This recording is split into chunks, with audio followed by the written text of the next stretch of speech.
ખાના બન ગયા ક્યાં? શું જમવાનું તૈયાર છે? Is the food ready? શું જમવાનું તૈયાર છે? Is the food ready?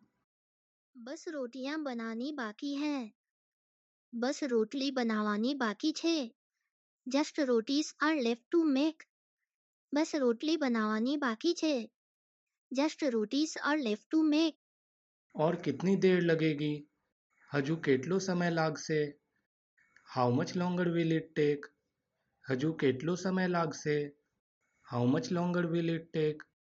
થોડી દેર મેં બન જાએગા. થોડી વારમાં તૈયાર થઈ જશે. It will be ready in A while. થોડી વારમાં તૈયાર થઈ જશે. It will be ready in A while. ठीक है, जल्दी जल्दी बनाओ, मुझे बहुत भूख लगी है. ઠીક છે, જલ્દી જલ્દી બનાવો, મને ખૂબ ભૂખ લાગી છે. Okay Hari up, I am very hungry. ઠીક છે, જલ્દી જલ્દી બનાવો, મને ખૂબ ભૂખ લાગી છે. Okay Hari up, I am very hungry. હાથ ધોકર બેઠો પરોસ રહી હું. હાથ ધોઈને બેસો પીરસું છું. Wash your hands and seat.